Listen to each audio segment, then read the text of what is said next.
Retrouvez Manger c'est voter avec le concours général agricole.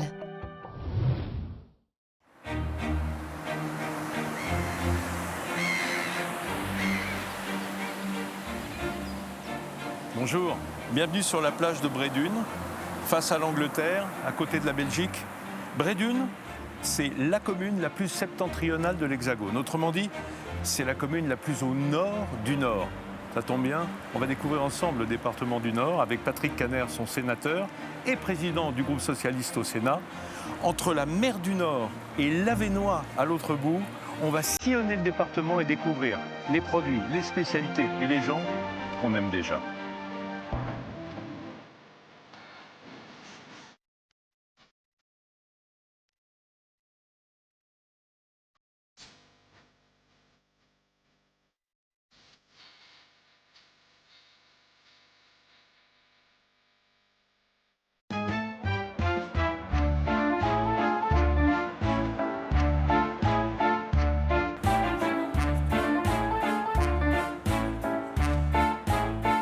Bonjour Monsieur Ferniaud, bienvenue chez les Ch'tis, vive Schnorr.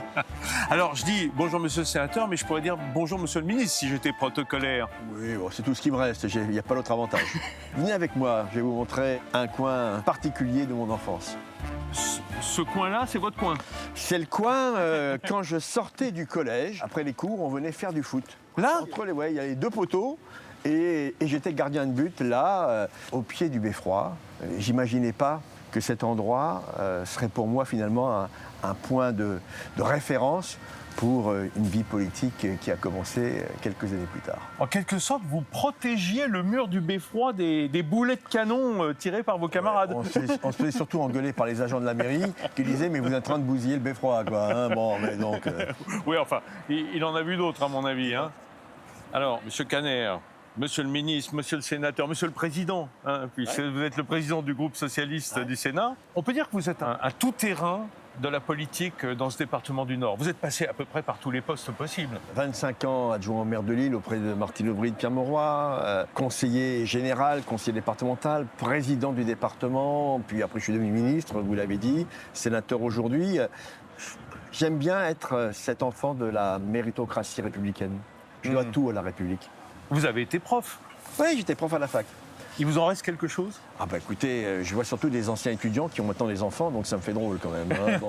Non, j'étais un prof respecté de droit constitutionnel, de droit européen, de droit fiscal aussi. C'était une très très belle époque de ma vie que j'ai arrêtée quand je suis devenu ministre. J'avais plus le temps, manifestement. Mais ça a été pour moi une tristesse de quitter la jeunesse française. Nous avons un beffroi de 104 mètres de haut. Alors on va grimper. Avec plaisir. Et voilà, il faut être ministre des Sports hein, pour supporter la hauteur. Ah oui, dites donc, ça grimpe quand même. Hein. Mais on sent que j'ai l'habitude. Oh, qu'est-ce que c'est beau. On m'a dit qu'on voyait les terris d'ici. Voilà, bien sûr. Le bassin minier, 1 siècle et demi d'exploitation sur un périmètre de 220 km de long. Et vous habitez tout près d'ici? Oui, j'habite tout près d'ici, donc résidence du Beffroi. Ah, c'est là que vous habitez? Exactement. Juste en dessous? Exactement. J'habite rue Pierre-Mauroy. Ça ne s'invente pas. Résidence du Beffroi, rue Pierre-Mauroy. Et quand j'ouvre mes volets le matin, eh bien, je vois le Beffroi. Voilà, c'est le hasard de la vie, mais parfois le hasard fait bien les choses. Vous étiez prédestiné en quelque sorte, Patrick Kanner. Je ne suis pas psychanalyste, mais il y a un peu de ça quand même. Quoi, hein. Il y a un peu de ça quand même. Quittons à présent les sommets lillois pour partir à la découverte des richesses du Nord. Tout d'abord à la rencontre de Manon et Nicolas et leurs chips artisanales. Direction ensuite le château de Montmorency qui héberge un ESAT où le chef Jackson nous présentera sa brigade de choc. Puis nous ferons halte à la ferme du Pont aux Loups pour goûter leur fameuse flamiche au maroilles. Enfin, Riquier nous fera humer la fleur qui épice la bière, le houblon, avant de finir la route comme il se doit autour d'une bonne barquette de frites. Mais avant cela, marché du matin aux aubettes de Dunkerque, les échoppes de pêcheurs qui proposent à la vente la pêche juste débarquée. Là, j'ai 9,50. On a bien fait de pas trop tarder là parce que le stock de sol, il a drôlement fondu. Il n'y a pas grand-chose en ce moment, donc ça va vite. Hein. Vous ne faites que de la sole. Ça dépend. Des fois, on a des arrivages avec des ailes dorées, enfin un peu tout le poisson d'hiver. Et sinon, on fait aussi la coquille Saint-Jacques. Et il y en a toujours aussi peu de sol? c'est de pire en pire. C'est le pire empire. Comment vous expliquez ça? Il y a eu beaucoup de massacres avec les Hollandais, puis après, ici sur Dunkerque, Donc c'est la stérile. pêche industrielle, La pêche qui a industrielle. cassé la production. Directement. Alors que vous, c'est de la pêche artisanale. Artisanale, au fil. On travaille sur Dieppe en ce moment. Parce que Dunkerque, c'est stérile, il n'y a quasiment rien à pêcher. Donc on est obligé de faire du kilométrage pour dire de pouvoir pêcher un peu de poisson. Jusqu'où il va, l'Alexis 3, votre bateau? Dieppe, Le Havre. Il descend en Manche Ouais, ouais, assez directement. loin, quoi. Ouais, ouais, on est obligé. Hein. Et malgré tout, vous en arrivez à en vivre? À survivre. À survivre. Survivre. Voilà. Ouais, mais ça- Dans le temps, on c'est vivait, mais non, on survit. À survivre. Voilà. Laurent, qu'est-ce qui vous fait le plus de mal en termes de concurrence? Les pêcheurs étrangers ou la grande distribution française? Les deux. Les Anglais, ils pêchent. Ils n'ont pas de quota, en gros. Ils ramènent là-bas en Angleterre et ils renvoient tout en Europe. Ils inondent le marché après. Donc automatiquement, les cours ici en France, ils chutent. Et après, nous, directement, on travaille pour rien. On travaille pour Et rien. vous avez eu parfois des difficultés avec les pêcheurs anglais, là, sur les zones C'est chaud, parfois économiques? Ah oui, ils nous foncent dessus, directement. Ah ouais. Ils vous foncent dessus. Ah oui. Hein. Ah oui, Pour vous directement. éperonner? Ah oui, oui, oui. Ah oui, hein. Nous, on a un petit bateau de 12 mètres, ils ont les bateaux de 40 mètres. Hein. On fait pas le poids. Hein. 2 kilos et 4 kilos. 2 et 4. Allez. Ce qui fait plaisir, c'est que la grande distribution n'arrive pas à faire fuir le client des aubettes. Hein. C'est quand même une institution, les aubettes, quand même, sur Dunkerque. Hein. Les aubettes, c'est quand même ancré dans le patrimoine. Hein. En revanche, on voit que sur la douzaine d'aubettes, il n'y en a que 2 ouvertes ce matin. De ouvertes, alors qu'au début, tout le monde était là.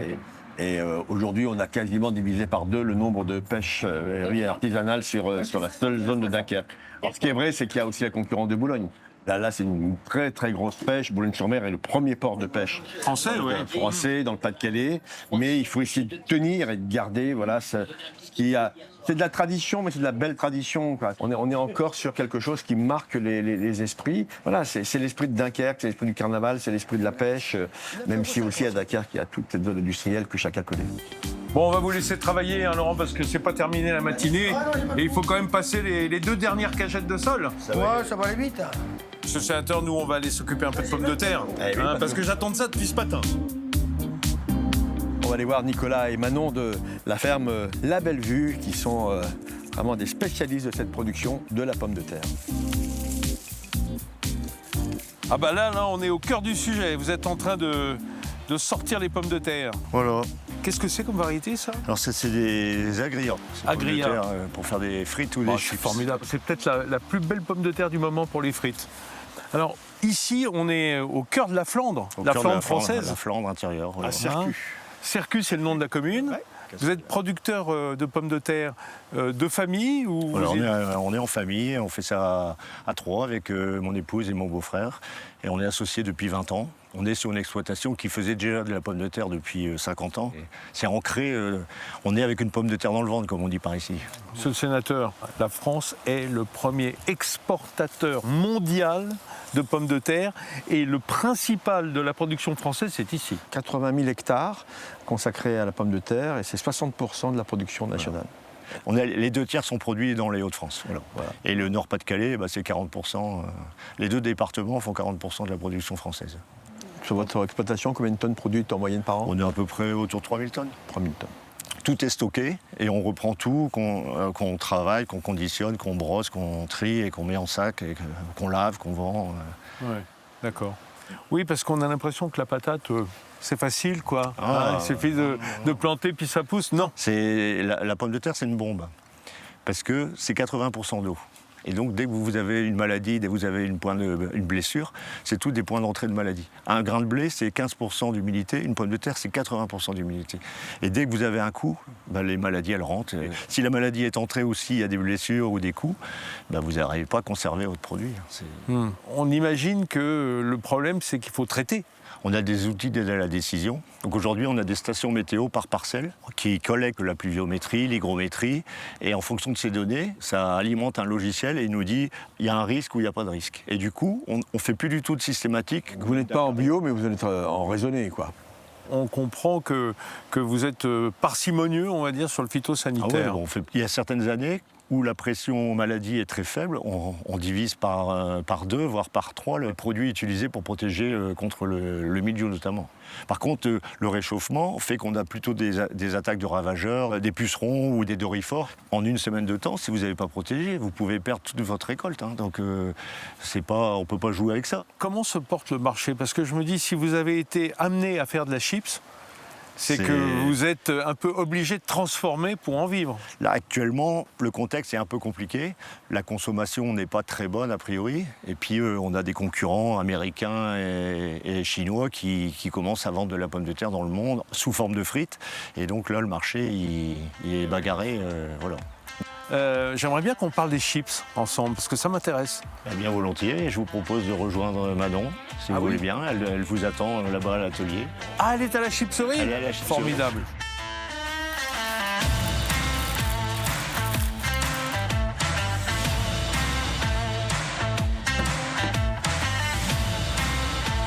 Bonjour Manon. Bienvenue. Les gros gourmands arrivent. Ah, ça tombe bien, j'ai du stock. On voulait parler chips. J'imagine que c'est un peu votre œuvre. C'est un projet de famille, c'est un projet familial, mais c'est générationnel quand même. Hein. La chips, Oui. ça ressemble vraiment quand même aux jeunes.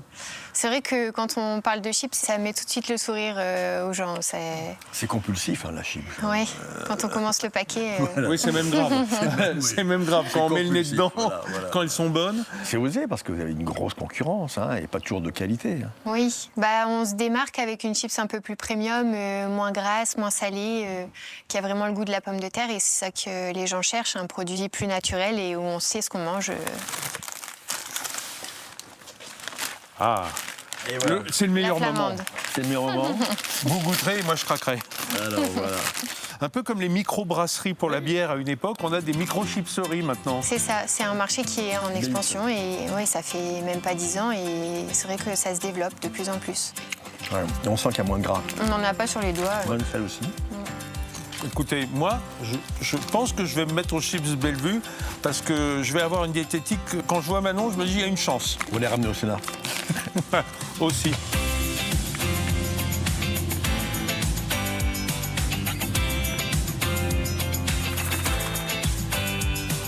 Nous allons voir dans un lieu magique un ESAT, un établissement service d'aide par le travail pour donc des personnes handicapées. C'est le château des seigneurs de Montmorency qui accueille ces personnes qui ont besoin tant de nous. Bonjour messieurs, bienvenue Bonjour à Stéphanie. l'ESAT. Bonjour Stéphanie. Bonjour. Alors, comme l'heure du déjeuner approche et qu'on a sacrément faim, il paraît que vous allez nous emmener en cuisine. Oui, mais d'abord, je vais vous emmener au potager. Ah, c'est le chef qui l'a dit? Tout à fait, suivez-moi. Alors, on y on va. suit les ordres. Je vous emmène voir Michel, qui est le patron du potager de l'ESAT, et Christopher. Avec la cagette à la main. On peut goûter? Oui.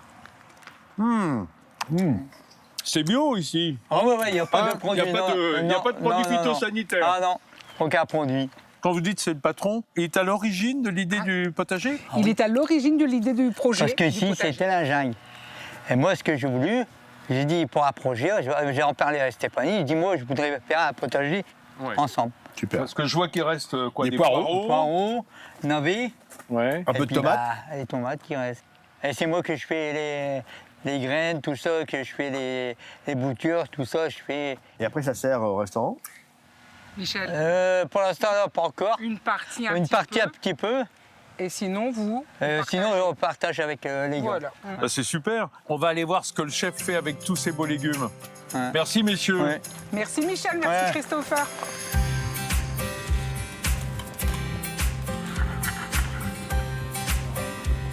Et voilà, messieurs, l'équipe de la cuisine. Bonjour.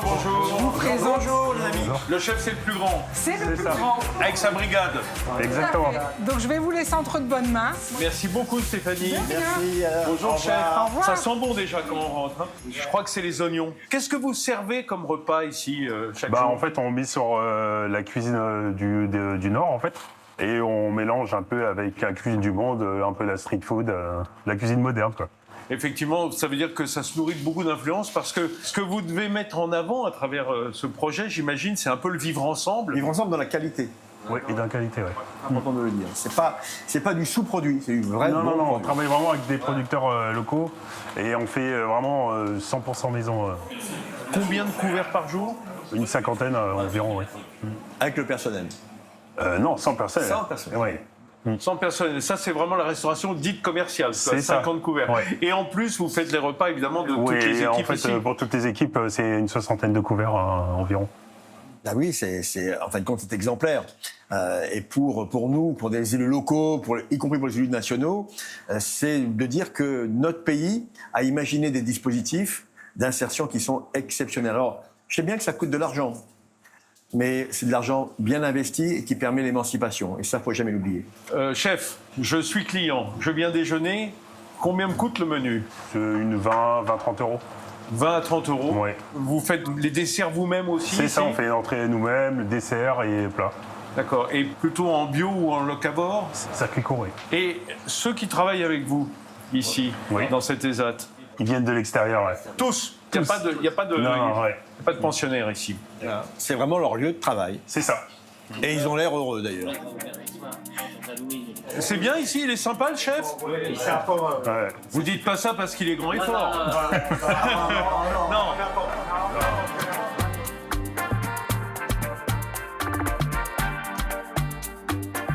Alors Vincent, nous sommes à Saint-Aubin, à la ferme du Pont des Loups, spécialiste du maroilles. On va aller voir David et on est dans la baignoire. C'est le sud du département du Nord. Bonjour David. Merci de nous accueillir. C'est très sympa. Bonjour. Avec vos vaches.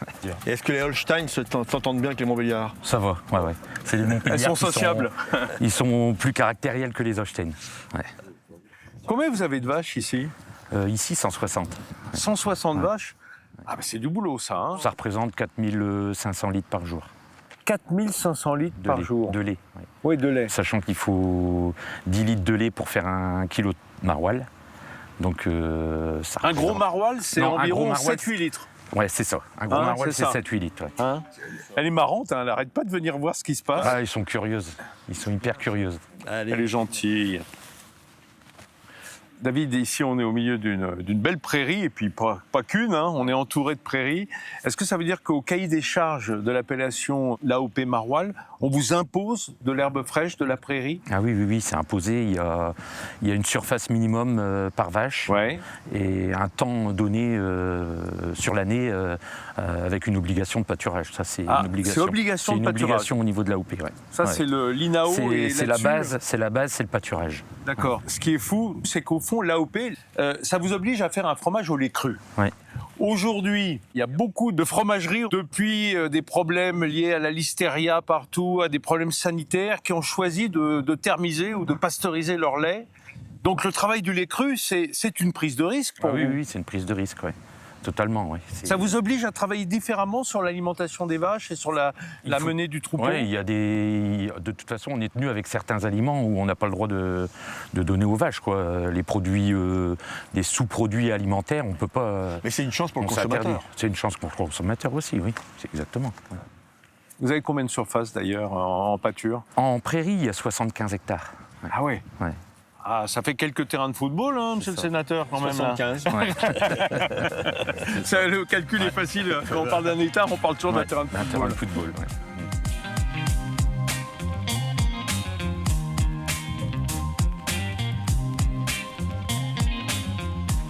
Oh, magnifique. Oh, bah dites donc. Magnifique. Ah, je m'attendais pas à ça. Hein. Bonjour. C'est vous, Gwen? Oui, c'est moi. C'est David qui nous envoie avec monsieur le sénateur. Bonjour, Bienvenue Gwen. à la ferme du Pont des Loups. Figurez-vous qu'on voulait parler fromage, et alors là, j'arrive. J'ai rarement vu une aussi belle fromagerie dans une propriété agricole. Merci. Là, on a esquissé ça, monsieur le sénateur, avec David dans le champ, que le maroilles, c'est vraiment l'emblème du département du Nord sur le plan fromager. L'excellence du Nord. L'excellence, effectivement, c'est vraiment le fer de lance de notre région. C'est une grande fierté pour nous d'être producteurs de maroilles. Et j'ajouterais même producteurs de maroilles fermiers. Donc on transforme le lait de nos vaches sur l'exploitation. Beaucoup de fromageries font le choix du lait pasteurisé ou thermisé. Oui. Par sécurité sanitaire, en quelque sorte. Est-ce qu'on ne se trompe pas de combat? Le cahier des charges AOP Maroilles a évolué aussi avec le temps et on peut utiliser du lait cru, du lait thermisé et du lait pasteurisé. On réchauffe notre lait à 57 degrés. L'idée, c'est vraiment de sécuriser, disons, le lait quand il arrive à la fromagerie, donc de la ferme, juste en face, puisqu'on transforme le lait de nos vaches sur place, mais aussi de garder toute cette typicité. Ça garde les caractères organoleptiques, disons. La sécurité alimentaire, c'est vraiment ce qui nous... Voilà, c'est la priorité. Sécurité, tradition. Exactement. C'est un très très bon adage. Je le garderai. Monsieur le sénateur, quand on est arrivé, il m'a dit « Je ne repartirai pas sans avoir goûté leur flamiche, leur tarte au maroilles. » Eh bien, on y va alors. Parce qu'elle est connue dans tout le département. Vous devez en produire pas mal, hein? Entre 10 et 15 000. Oui, c'est 15 000. Oui, on a la même réaction. On va changer de métier. C'est énorme. Allez, Je prends une Allez, grosse part, moi, servez-vous. hein. Ah là, que vous ça. avez le droit, vous avez bien travaillé. Hein. C'est super. Mais c'est pas fini. Alors, Ah, voilà, on sait où on est, là. Hein, c'est ça, au fond. C'est ça qu'il faut remporter au buffet du Sénat. Je suis pas sûr que tous les sénateurs résistent à ça. Hein. Formidable. merci. Vraiment formidable. Merci beaucoup, Gwen. Avec plaisir. À bientôt. Merci à vous. Au plaisir de vous Au accueillir. revoir. Au revoir. Merci.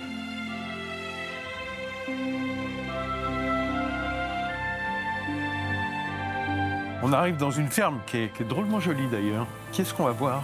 Ricky Thévenin, un houblonnier qui, une particularité, c'est d'avoir relancé la filière bio du houblon dans le Nord.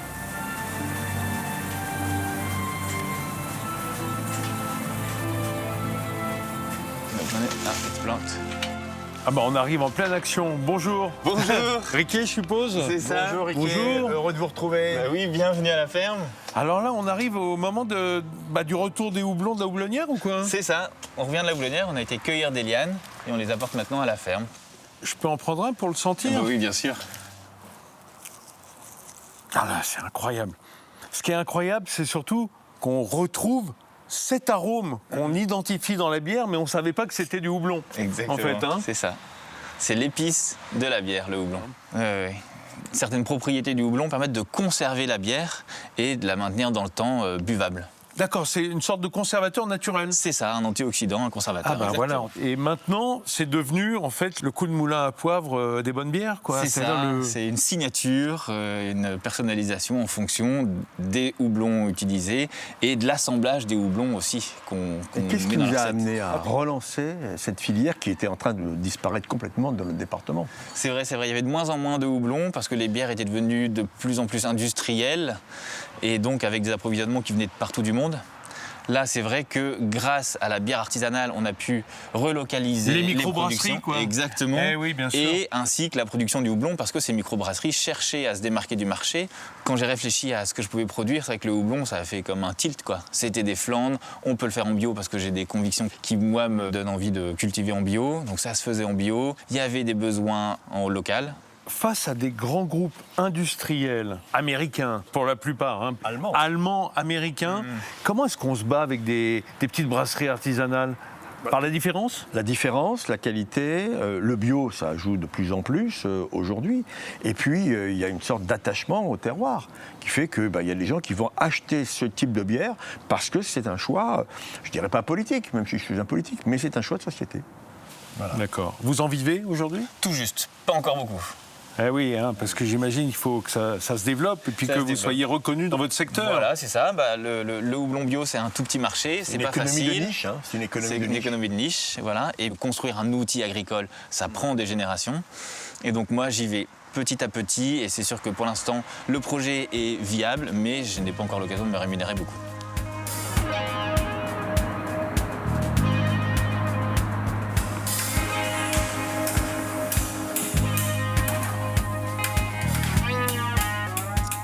Ah, chic. Là, les Et frites. voilà les frites. Dis donc, c'est généreux, hein. Et je vous souhaite un bon appétit. Voilà, ça c'est typique. Sur un plateau, les frites qui débordent. Oui, il faut que ça déborde. Il faut que ça déborde. Elles sont belles, on voit qu'elles sont bien cuites, pas trop huileuses, c'est super. Et de la mayo, bien naturellement. Frites mayo. Alors là, moi, je dirais qu'il y a une première métaphore. Attention. La barquette déborde. C'est la générosité du Nord et du peuple du Nord. C'est un beau symbole, effectivement, et il faut le prendre tel quel. Voilà, c'est des frites généreuses, servies généreusement. Et puis là, bon, il a mis gentiment des petites fourchettes Ouais, en bois, mais non, mais on a des serviettes, donc tout va bien. C'est à la main, c'est à la main. On comprend qu'il y a un vrai clivage sociologique ici.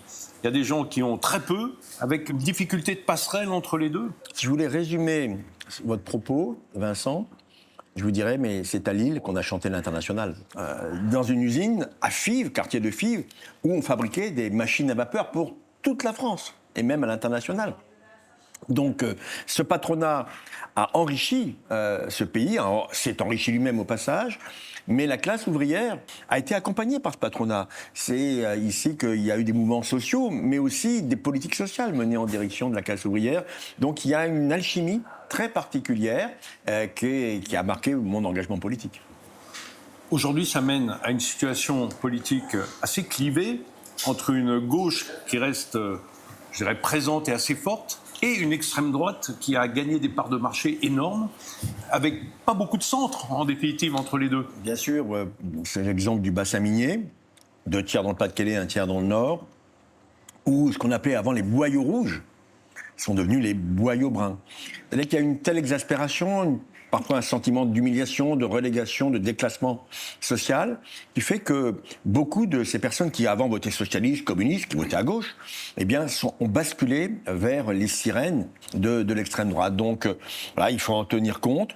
Et la gauche est moins puissante. Aujourd'hui, dans le département du Nord, nous avons encore le beffroi de Lille, ça c'est un symbole majeur, mais ce n'est plus la force historique qui était la nôtre.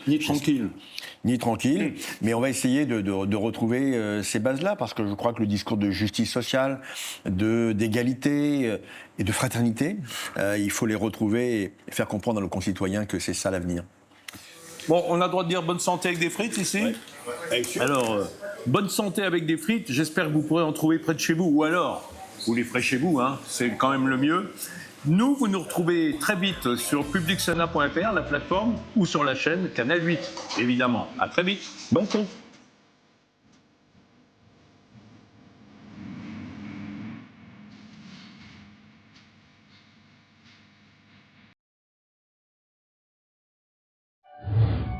C'était Manger c'est voter avec le concours général agricole.